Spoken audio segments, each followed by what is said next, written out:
Lord. చాలాసార్లు అపవాది అనేక ఆలోచనలు తీసుకొస్తాడండి. ఎందుకు బ్రతకాలా? ఎందుకు నేను జీవించాలా? బ్రతుకు వలన ఉపయోగం ఏముంది?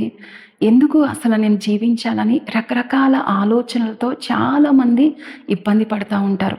వారికున్న చిన్న చిన్న కష్టాలను బట్టే ఎందుకా ఈ జీవితం అన్నంతగా అపవాది వారిని కృంగతీస్తాడు, బలహీనపరుస్తాడు.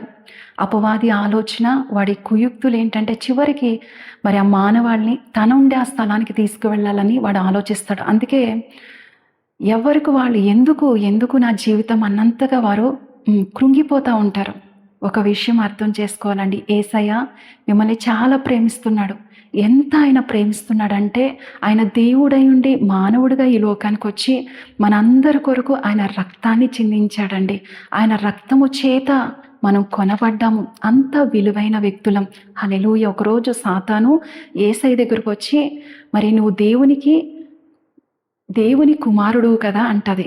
కానీ యేసయ్య దేవునికి ప్రియమైన కుమారుడు. హల్లెలూయా. మరి మనందరము కూడా దేవునికి ప్రియమైన బిడ్డలమండి. హల్లెలూయా. బైబిల్ గ్రంథంలో లూకా సువార్త 7వ అధ్యాయంలో ఒక శతాధిపతి గురించి మనము చదువుతాము. శతాధిపతి తన క్రింద సైనికులు ఉన్నారు, మరి అధికారంలో ఉన్నాడు. తనకి ప్రియమైన దాసుడు మరి రోగి అయి చావ సిద్ధంగా ఉన్నాడంట. మరి తనకున్న అధికారాన్ని ఉపయోగించి, తనకున్న డబ్బును ఉపయోగించి చాలా ప్రయత్నాలు చేస్తుంటాడు. ఎందుకంటే ఆ దాసుడు అంటే తనకి చాలా ఇష్టం కాబట్టి చాలా ప్రయత్నాలు చేశాడు. ఎన్ని ప్రయత్నాలు చేసినా కదా ఒక్కొక్కసారి డబ్బు మనకు ఉపయోగపడకపోవచ్చు, మనకున్న అధికారము జ్ఞానము ఉపయోగపడకపోవచ్చు. మరి ఇంకా ఏదో రీతిగా అతన్ని రక్షించుకోవాలి, ఏదో విధంగా అతన్ని కాపాడుకోవాలని పాపం చాలా ప్రయత్నాలు చేస్తూ ఉన్నాడు. ఆ ప్రయత్నాల్లో ఒక మంచి డాక్టర్ గురించి విన్నాడండి. హల్లెలూయా. ఆ మంచి డాక్టర్ గురించి ఈరోజు మీరు కూడా వింటున్నారు. ఆ డాక్టర్ పేరేంటో తెలుసా? నజరేయుడైన యేసుక్రీస్తు. హల్లెలూయా.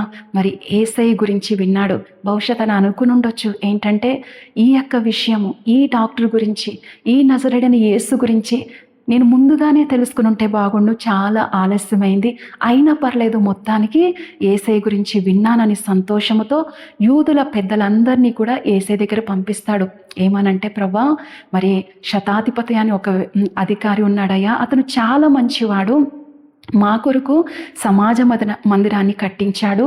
మరి అతని దాసుడు, ప్రియమైన దాసుడు మరి చావ సిద్ధంగా ఉన్నాడు ప్రభా, మరి మీరు వచ్చి అతన్ని స్వస్థపరచండి అని మరి ఆయనతో మాట్లాడుతూ యేసయ్యని తీసుకొస్తా ఉంటే మార్గములో మరి శతాధిపతి తన స్నేహితులను యేసయ్య దగ్గరికి పంపిస్తాడు. ఏంటంటే, యేసయ్య, నీవు నా ఇంటికి రావడానికి నేను అర్హుడను కాదు ప్రభా, అలా అని నేను నిన్ను కలిసే అంత యోగ్యుడను కూడా నేను కాదు. ఎందుకంటే నీ యొక్క శక్తిని, నీ యొక్క అధికారాన్ని నేను అర్థం చేసుకుంటున్నాను ప్రభా. ఎలా అంటే, నేను ఒక అధికారంలో ఉన్నాను కదా, నా క్రింద ఉన్నవారు రమ్మంటే వస్తారు, పొమ్మంటే పోతారు ప్రభా. నా మాటకే, ఈ చిన్న అధికారంలో ఉన్న నా మాటకే ఇంత శక్తి ఉంటే నువ్వు సర్వాన్ని సృష్టించావు కదా ప్రభా. ఈ సమస్తాన్ని కలుగజేసిన దేవుడు, నీ మాటకి ఏదైనా లోబడాల్సిందే కదా ప్రభా. నువ్వు మాట మాత్రము సెలవిస్తే చాలయ్యా, నా దాసుడు స్వస్థత పొందుకుంటాడు. హల్లెలూయా. చూడండి, యేసయ్య శక్తిని, యేసయ్య యొక్క ఆ ప్రేమను ఎంత చక్కగా ఈ శతాధిపతి అర్థం చేసుకున్నాడు. మరి మీలో చాలామంది యేసయ్య అంటే తెలుసు, యేసయ్య గురించి మీరు ముందే వినుంటారు, కానీ ఆయన శక్తిని మీరు అర్థం చేసుకోలేకపోతున్నారేమో. ఆయన శక్తిమంతుడండి. హల్లెలూయా.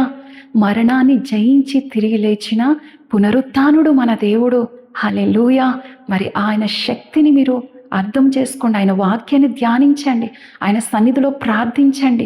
అసాధ్యాలను సాధ్యపరిచే దేవాతి దేవుడు. ఆకాశములు మహాకాశములు ఆయన పట్టజాలవండి. ఆయన అంత మంచి దేవుడు. ఆయన ఇప్పుడు మనలోనే ఉన్నారు. అంత మహోన్నతుడైన దేవాతి దేవుడు మనలో ఆయన నివసిస్తున్నాడు. హల్లెలూయా. ఎంత భాగ్యం అండి. హల్లెలూయా.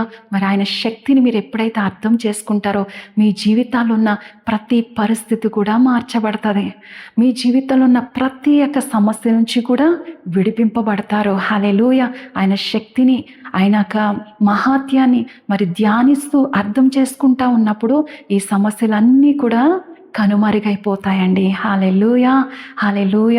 మరి లూకా సువార్త 7వ అధ్యాయము 7వ వచనములో, అందుచేత నీ యొద్దకు వచ్చుటకు పాత్రుడునని నేను అనుకునలేదు, అయితే మాట మాత్రము సెలవిమ్ము, అప్పుడు నా దాసుడు స్వస్థపరచబడును.